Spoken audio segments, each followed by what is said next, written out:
The smoke rose in black columns against the purple sky of Talon 7, and David Cross knew something terrible had happened before he even crested the ridge. His boots crunched on volcanic rock as he moved forward, rifle ready while his squad spread out behind him.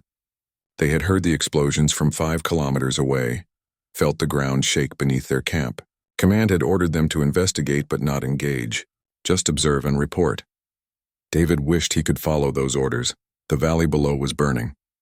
Massive stone structures built into the mountainside were collapsing, flames pouring from openings that looked like cave mouths. Bodies lay scattered across the rocky ground, and David's breath caught when he realized what they were.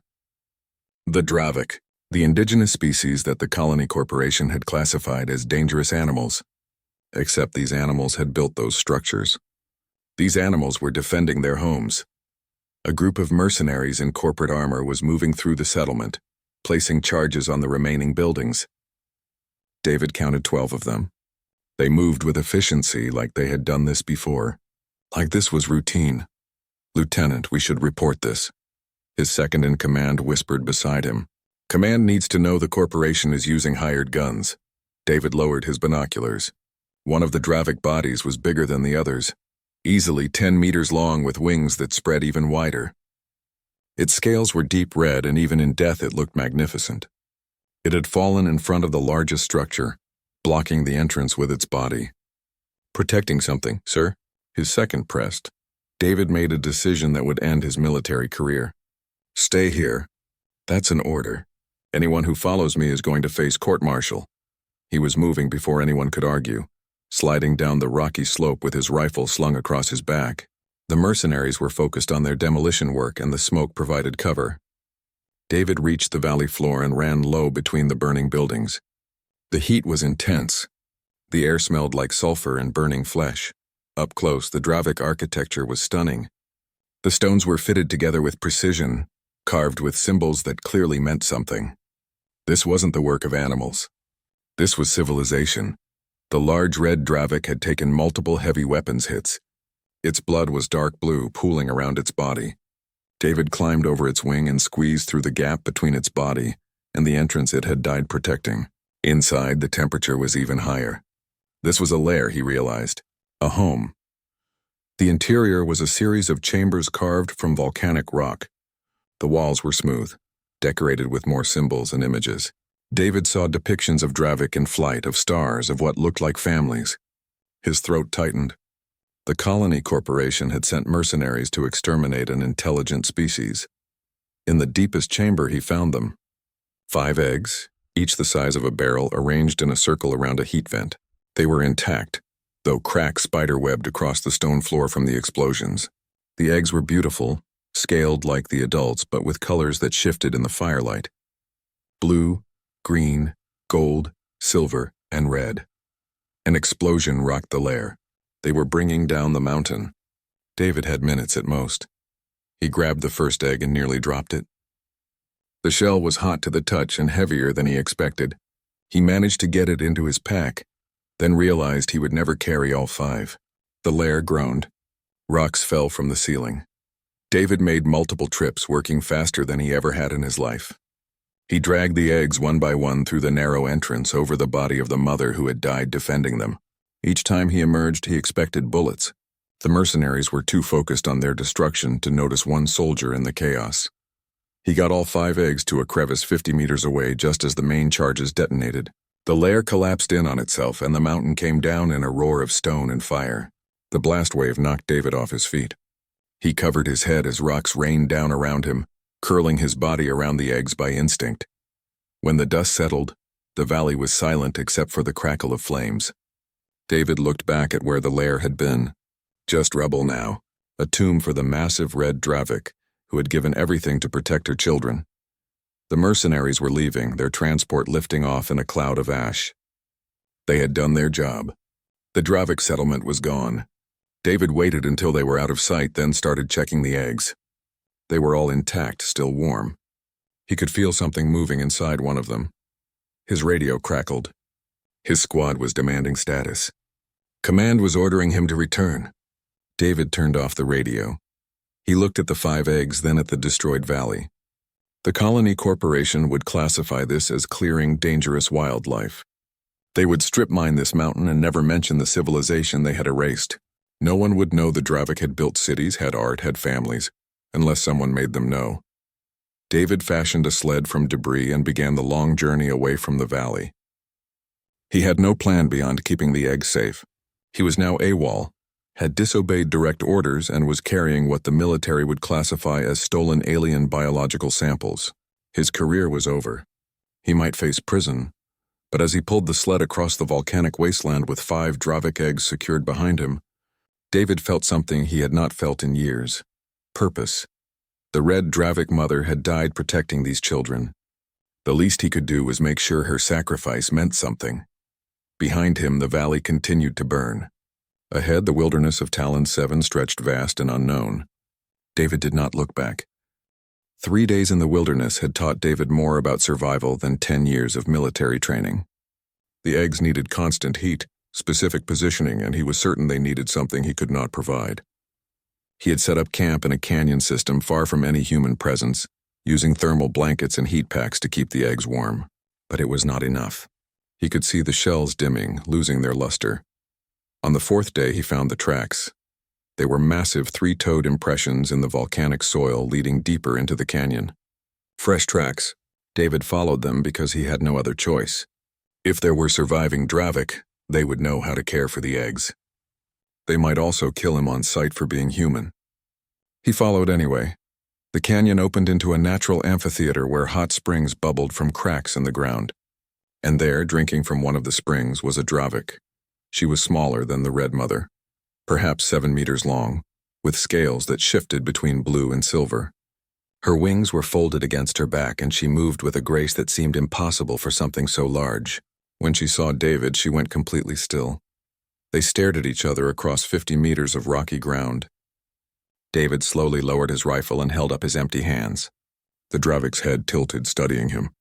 He could see intelligence in her eyes. "Real sharp intelligence. I have eggs," David called out. His voice echoed off the canyon walls. 5 eggs. From the valley. The burning valley. They need help. The Dravik made a sound low and resonant. Not a roar. Something more complex. Like words in a language built for throats that could breathe fire. She took a step forward, then another. David held his ground even though every instinct screamed at him to run. She stopped 3 meters away, towering over him. Up close, he could see scars on her scales, recent ones. Burn marks. Bullet wounds. She had survived the attacks. Her head lowered until her eyes were level with his, and David saw pain there. Loss, rage, but also curiosity. "Please," David said. "I pulled them from the Red One's lair. She died protecting them. I couldn't save her, but I saved them. They're dying now. I don't know what they need." The Dravik made another sound, softer this time. Then she did something that shocked him. She mimicked his words. Not perfectly, but close enough. "Eggs, where eggs?" David's jaw dropped. She could learn human speech. He gestured back toward his camp. "I'll show you, please." She followed him, her footsteps surprisingly quiet for her size. When they reached his camp and she saw the 5 eggs arranged around his makeshift heater, she made a sound that could only be grief. She moved forward carefully, touching each egg with her snout, and David saw moisture in her eyes. Tears. She curled her body around the eggs and began to hum.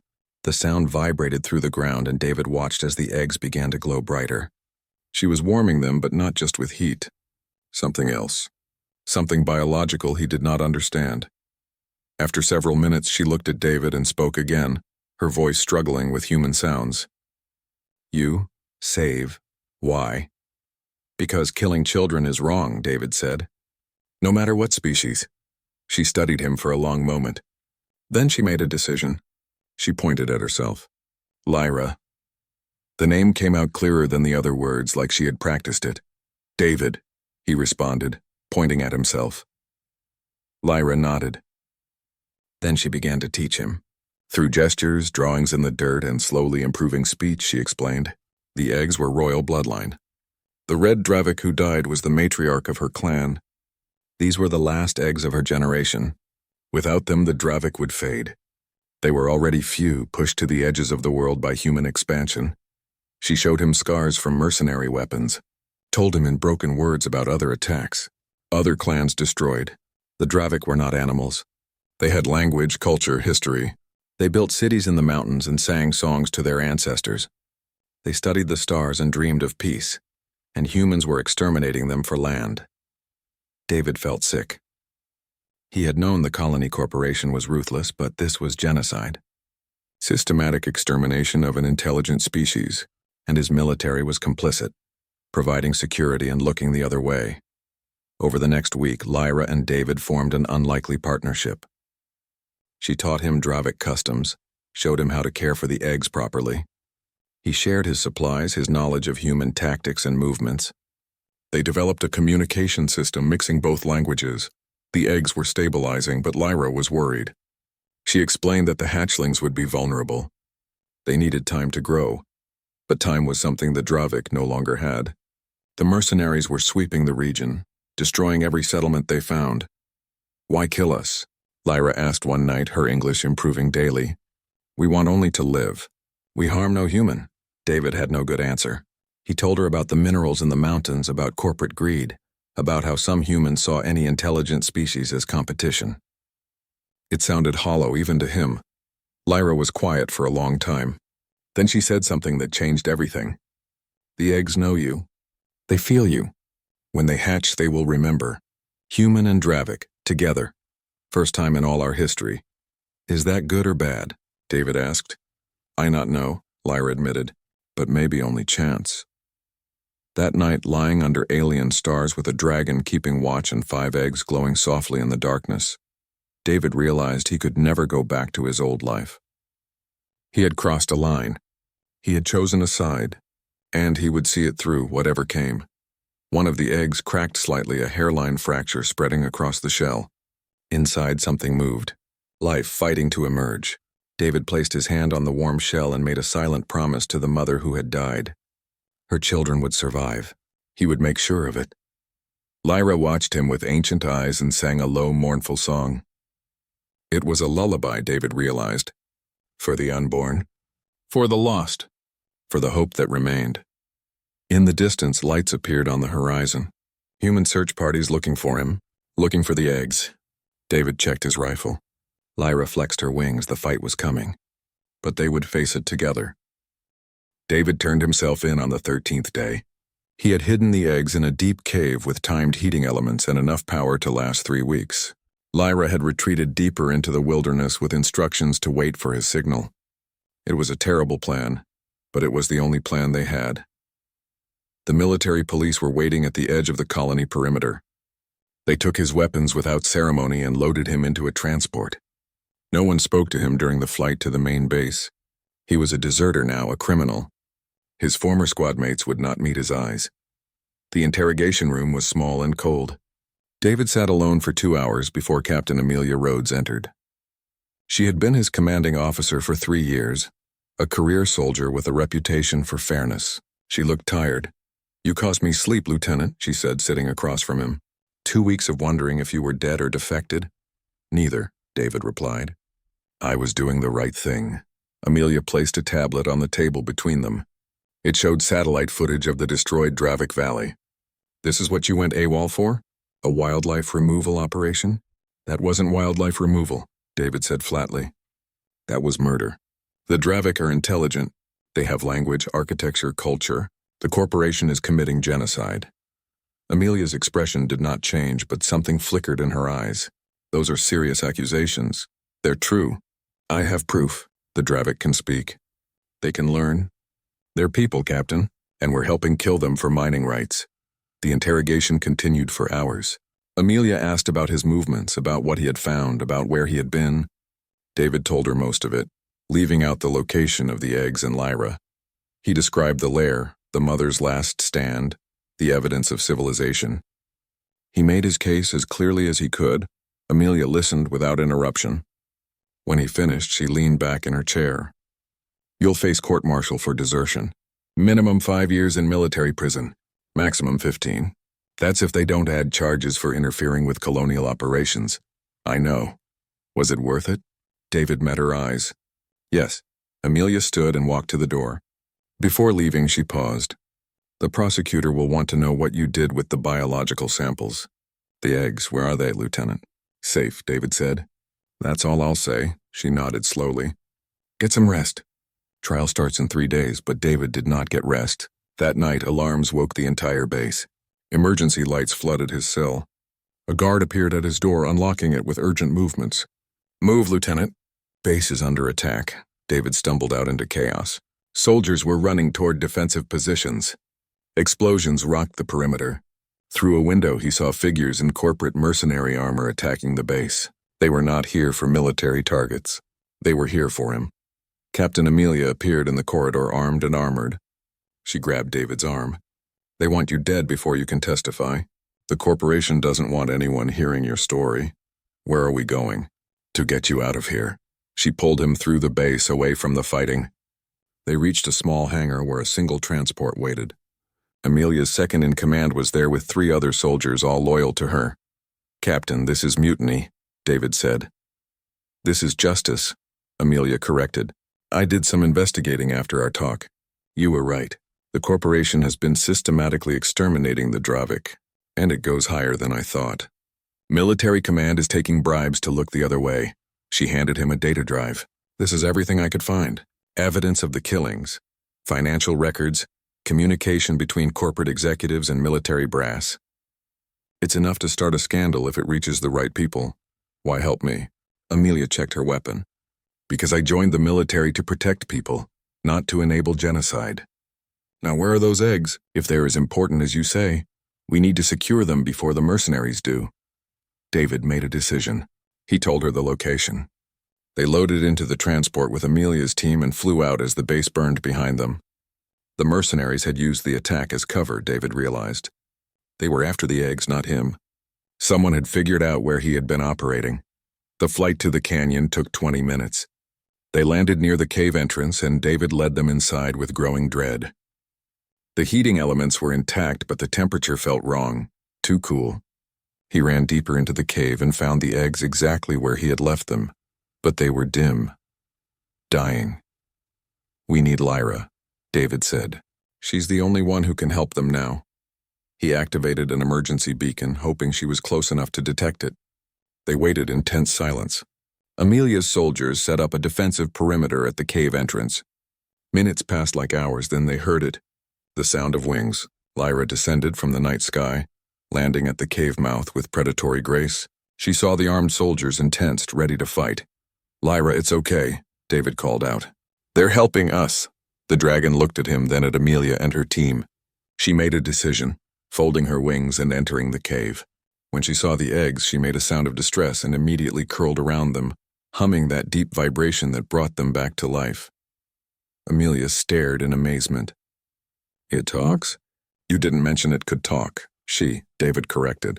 Her name is Lyra, and yes, she can speak. Lyra looked at Amelia. You help, why? Because Lieutenant Cross is right, Amelia said. What's being done to your people is wrong. One of Amelia's soldiers was monitoring communications. Captain, we have a problem.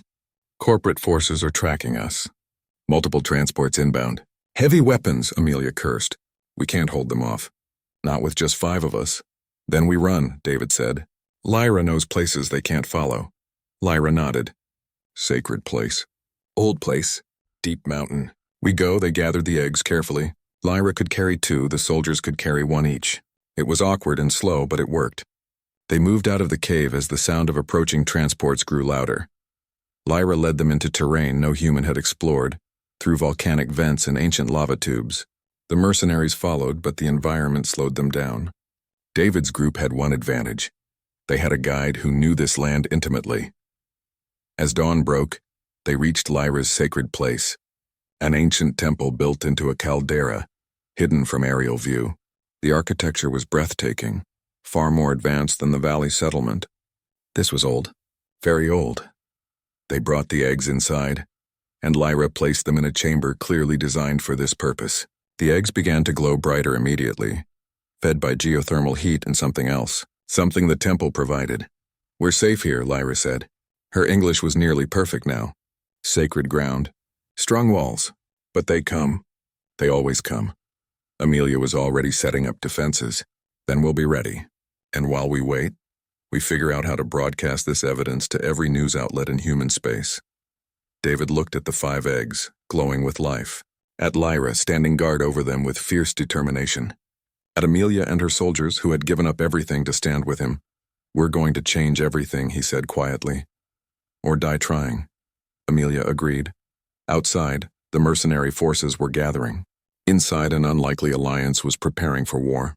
And in their protected chamber, 5 eggs continued to crack closer and closer to hatching.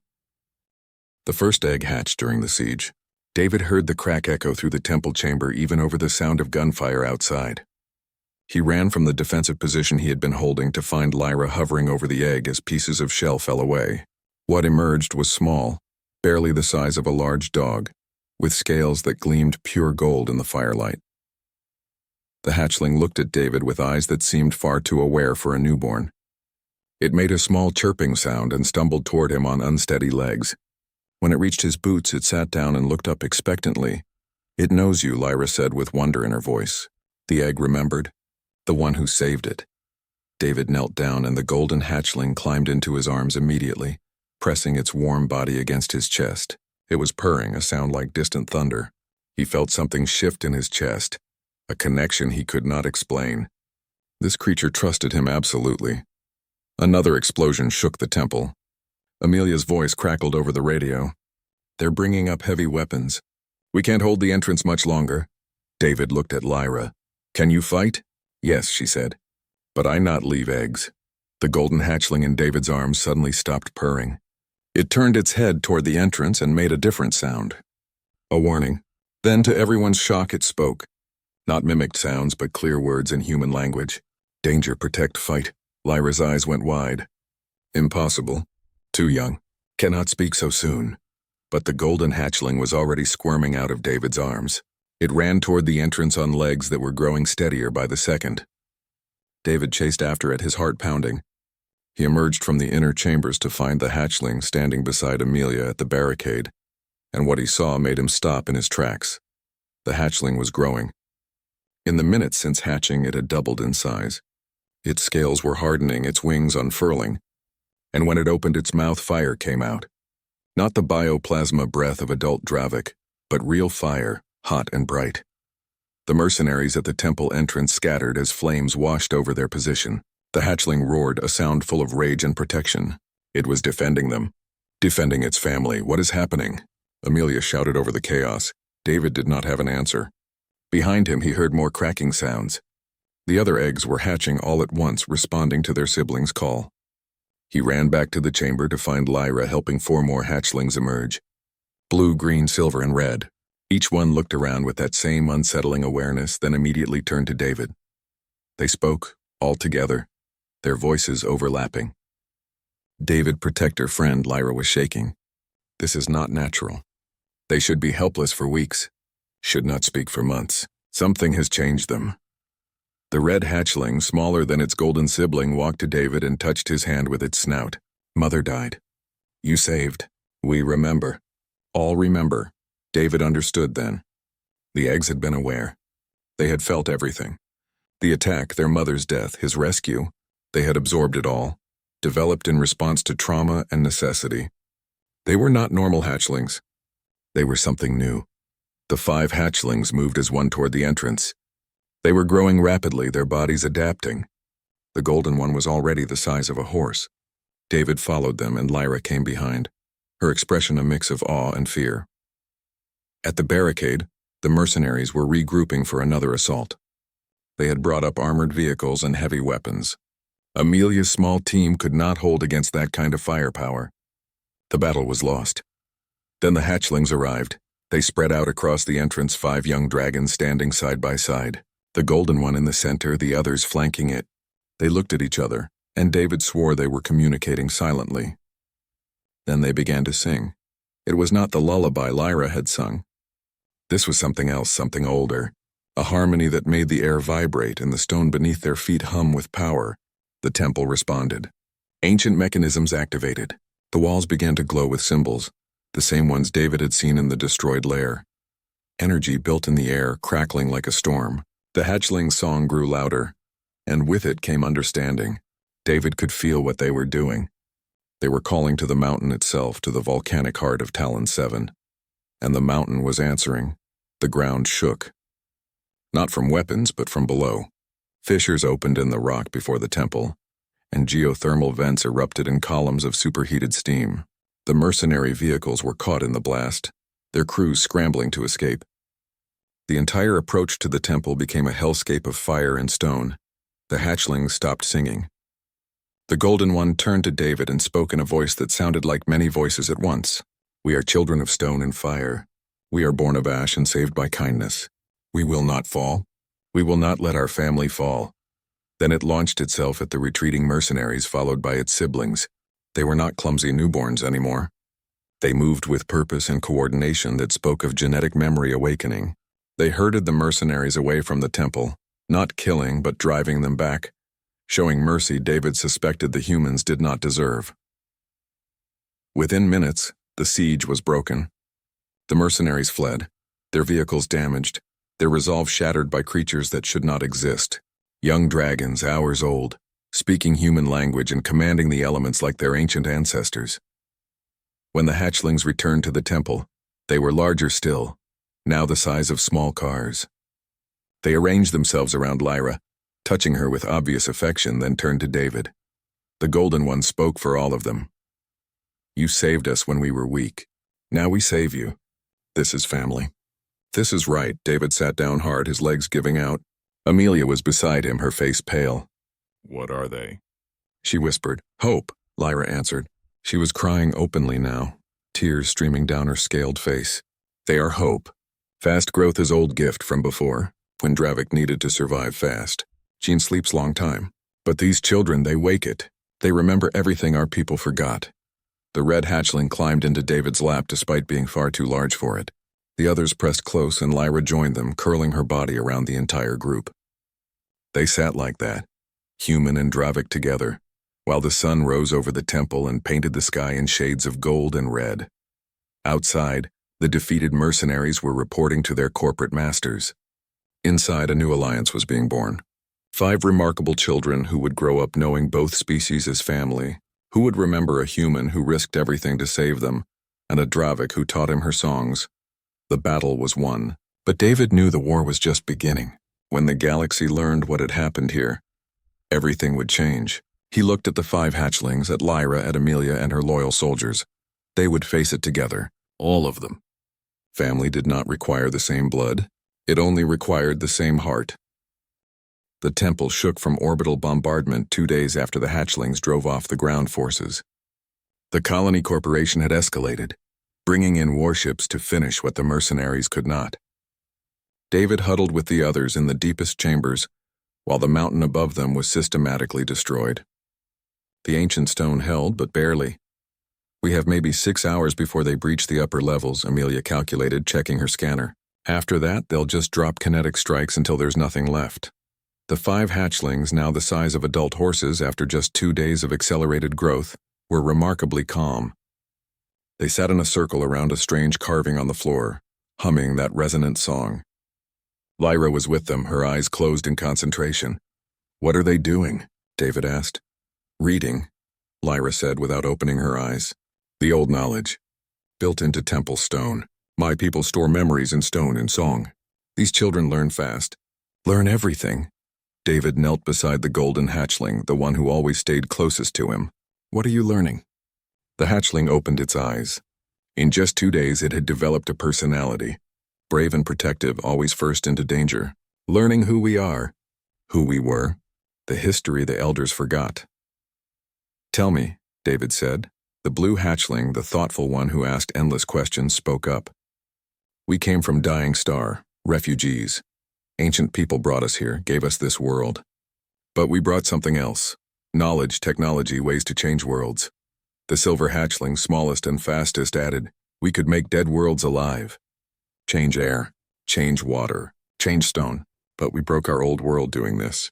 Killed it trying to save it." The red hatchling, fierce and emotional, continued. "So we swore never again. Hide the knowledge. Live simple. Forget what we could do. Become part of this world, not masters of it." The green hatchling, quiet and observant, finished. "But humans want what we hid. The machines. The science, not just land. They want to make us give them world-changing power. David looked at Amelia. She had gone pale. That's what this is about. The corporation knows about ancient Dravic technology? They suspect, Lyra confirmed. Our sacred sites built on old machines, buried deep, sleeping. We guard them, not use them. Too dangerous. But if humans find them, if they wake them without understanding, they destroy everything. Another bombardment shook the temple. Dust rained from the ceiling. They were running out of time. Show me, David said to Lyra. Show me what they're looking for. Lyra led them deeper, to a place she had not shown them before, a massive door carved with warnings in the Dravic language. The hatchlings followed, and together they sang a specific sequence of notes. The door opened with a groan that spoke of centuries without movement.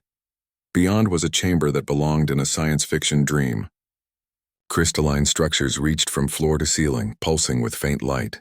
Displays showed star charts, planetary diagrams, genetic sequences. And in the center, a machine that David recognized from his engineering training.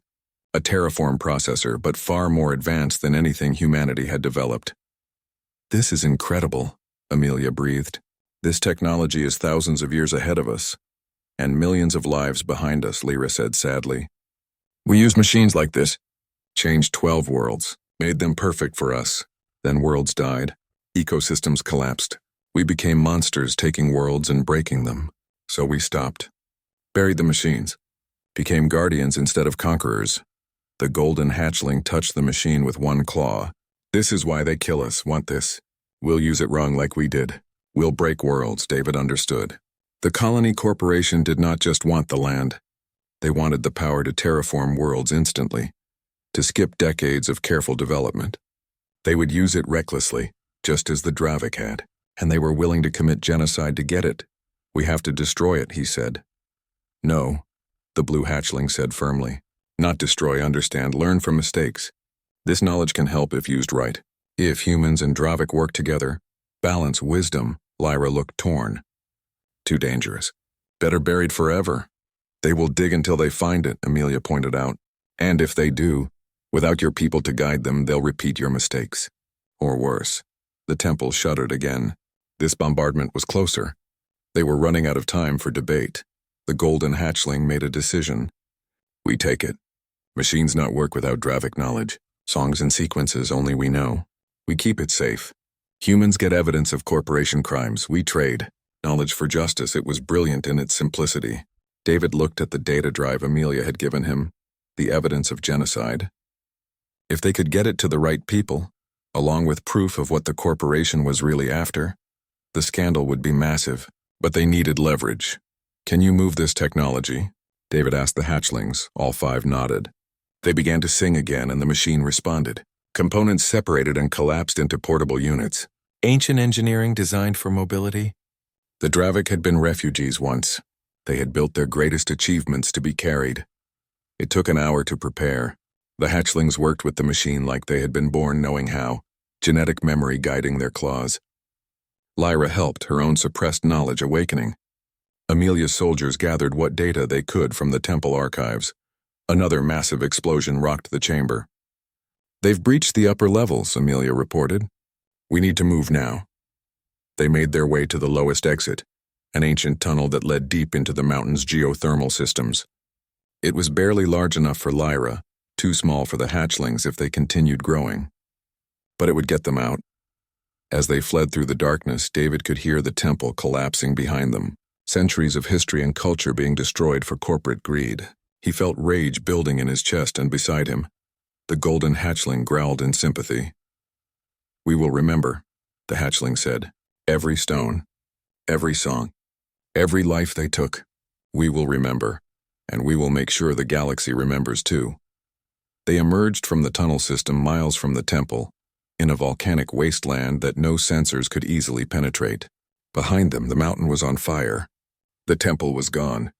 But they had survived, and they had taken the prize the corporation wanted most. Lyra gathered the hatchlings to her, and they all looked at David and Amelia. What now? She asked. David activated the data drive and began uploading its contents to every off-world network he could access. Military channels, civilian news networks, independent journalists, everything. The evidence of genocide, the financial records, the communications. All of it. Now we make noise, he said. We tell everyone what happened here. We show them what the Dravik really are. And we dare the corporations to keep hunting you with the whole galaxy watching. The green hatchling looked at the collapsing mountain. They will still come. Truth does not stop greed. No, Amelia agreed, checking her weapon. But it gives us allies. People who will stand with you. More than just us. The red hatchling pressed against David's side. You stood with us when no one else would. Saved us from fire and ash. We will not forget. Never forget.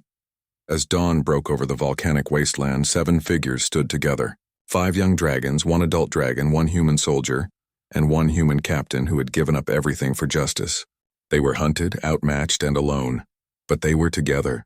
And they carried with them the power to change worlds and the wisdom to know when not to. They had truth on their side and the determination to make it heard. The war was not over. It was just beginning. But they would face it as family. 6 months changed everything. The evidence David broadcast reached the right people. Colonial oversight committees, independent news organizations, military ethics boards. The scandal exploded across human space like a supernova. The colony corporation's leadership was arrested, their assets frozen. Investigations began. Slowly, painfully, justice started moving. But justice moved too slowly for the Dravik. While politicians argued and lawyers filed motions, mercenary groups continued their hunts. More clans were destroyed. More eggs were lost. The Dravik were bleeding out, dying one settlement at a time, until the 5 hatchlings entered the war. They were juveniles now, 3 meters long with wingspans double that. They could fly, fight, and speak 3 human languages along with their native song speech. More importantly, they could rally others. Their story had spread through human and Dravik populations alike. The dragons saved by a human soldier. The bridge between species. Other Dravik came out of hiding. Survivors who had thought themselves alone. They gathered at a new sanctuary David and Amelia had established with support from reformist human factions. The sanctuary grew from a camp to a settlement to something resembling a city. Humans and Dravik working side by side, building something unprecedented. David stood on a volcanic ridge overlooking the sanctuary, watching construction crews raise new structures. Humans operated machinery while Dravik shaped stone with their claws and breath. Children of both species played together in the spaces between. It was imperfect and chaotic and beautiful. You look tired, Lyra said, landing beside him with the grace of long practice. She was larger now, having molted and regrown scales. Healthy in a way she had not been when they first met. Fed regularly, safe, home. I am tired, David admitted, but it's good work. The golden hatchling, who had named itself Valor in human speech, descended from above. It was the largest of its siblings now, a natural leader. The council wants to see you. Both of you. It's time. They followed Valor to the heart of the sanctuary where a gathering space had been carved from living rock. Hundreds of Dravik had assembled, along with Amelia and her core team of human supporters. This was the moment they had been building toward.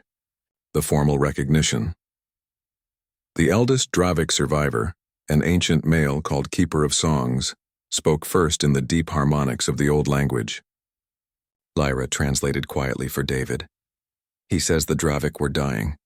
Not just killed by humans, but dying inside, forgetting ourselves, forgetting why we came to this world. We were becoming empty. The Keeper switched to human speech, learned slowly over the long months. Then one human said no. One human chose different, saved eggs that were not his to save, gave children that were not his to raise, showed us that maybe we wrong, maybe not all humans are takers, maybe some are givers. Valor stepped forward, followed by its 4 siblings. They had named themselves in both languages. Valor the brave, Wisdom the thoughtful, Swift the clever, Heart the compassionate, Sight the perceptive, each name chosen carefully to reflect who they were becoming. Valor spoke for all of them. We are the first to know human and Dravik as family, first to grow up with both songs in our hearts. We owe life to a human. We owe understanding to our guardian. We are bridge. We are future. The 5 juveniles moved to David and Lyra joined them. They formed a circle around him, and the assembled crowd fell silent. This was ceremony. This was formal. Lyra spoke in human language so all could understand. When the lair burned, everything should have died: eggs, hope, future. But David Cross pulled 5 eggs from ash and fire. He ran when he should have stayed. He disobeyed when he should have obeyed. He chose right when it was hard. She paused, then continued. The eggs remembered. They knew his hands, his heart. When they hatched, they called him protector, called him family. Now they are strong. Now we are strong. Now we honor the debt. The 5 juveniles began to hum, and the sound built into song. Other Dravik joined the harmony. It was the bonding song, David realized. The most sacred ceremony in Dravik culture. The song that made family from strangers. Lyra looked at David with eyes that held trust earned through trials. In our tradition, hatchlings are placed in the arms of family, given to those who will guide them, protect them, love them. It is bond. It is promise. It is forever. She gestured to the 5 juveniles. These children are too large for arms now, but ceremony remains. David Cross, will you accept them? Will you be their family in truth as you already are in heart? David felt his throat tighten. He had saved them out of desperation and rage at injustice. He had protected them because it was right. But this was different. This was being asked to be part of something larger than himself. To be woven into the fabric of another species' existence. He looked at each juvenile. Valor, who had defended them in battle and never wavered. Wisdom, who asked questions that made everyone think deeper. Swift, who found joy in flying and taught others to find joy too. Heart, who cried for every Dravik lost and remembered every name. Sight, who noticed things others missed and guided them away from danger. Yes, David said simply. They're already my family. All of you are. The song swelled, and Lyra did something unprecedented. She bowed to David, a gesture of deep respect in Dravik culture. Then one by one, she guided each juvenile to him. They were too large to be held, so instead they touched their foreheads to his chest, right over his heart. The gesture of family, the gesture of trust. I place them in your arms, Lyra said formally. In your care, in your heart. You who saved them from ash, you who gave them future. Be their guide. Be their family. Be the bridge between our peoples. Valor was first. The golden dragon touched David's chest and spoke. You are my family forever. Then wisdom, blue scales gleaming. You are my teacher forever. Swift, silver, and quick. You are my friend forever. Heart, red and fierce. You are my protector forever. Sight, green and watchful. You are my home forever. David placed a hand on each of their heads in turn, sealing the bond. Tears ran down his face, and he did not hide them. Around them, Dravik sang and humans cheered. 2 species, learning to exist together, building something new from the ashes of tragedy. Amelia stepped forward, representing the humans. On behalf of those humans who stand with you, we witness this bond. We will help protect these children. We will help build this future. We will be allies, friends, family. The ceremony continued with feasting and storytelling. Dravik sang the history of their people, and humans shared their own tales. The juveniles translated between languages, proving they were truly bridges. As night fell, the sanctuary glowed with firelight and bioluminescent plants the Dravik cultivated. David found himself on the same ridge, looking at the stars. Lyra joined him, and the 5 juveniles curled around them both like they had when they were small. They had grown so much, but in moments like this, they were still the hatchlings he had saved. What happens now? David asked Lyra. We grow, she said. More Dravik come from hiding. More humans join us. We build, we learn, we show the galaxy that different peoples can be one family. Valor lifted its head, and when we are grown fully, we will fly to other worlds. We will teach what we learned here. We will be ambassadors, proof that cooperation is stronger than conquest. You will change everything, David said. No, Wisdom corrected gently. You changed everything. When you ran into fire to save eggs. When you chose us over orders. When you made us family. We are only carrying forward what you started. David looked at the sanctuary, at the 2 species building together, at the juveniles who called him family, at Lyra who had trusted him when trust seemed impossible. He thought about the red mother who had died protecting her eggs, about the lair burned to ash, about the choice he had made. She would be proud, he said quietly, thinking of the fallen matriarch. Your mother? She would see you all and be proud. Heart pressed closer. She knew, in the last moments. She knew you would come. She died trusting you would save us, and you did. They sat together as night deepened, 7 beings bound by choice and love rather than biology. Tomorrow would bring new challenges. The corporations were not finished. Prejudice would not disappear overnight. There would be setbacks and struggles, but tonight they had won something more valuable than any battle. They had proven that family transcends species, that doing right matters more than following orders, that from the ashes of tragedy new life can grow. The 5 juveniles fell asleep curled around David and Lyra, their breathing synchronized in contentment. In the sanctuary below, humans and Dravik worked through the night building the future together. And somewhere in the darkness new eggs were being laid in secure nests, guarded by both species. The Dravik were no longer dying. They were being reborn. David closed his eyes and felt the weight of the juveniles against him. His family, his purpose, his proof that one person making one right choice could change the trajectory of worlds. The Lair had burned to ash.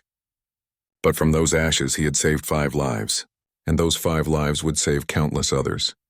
That was worth everything.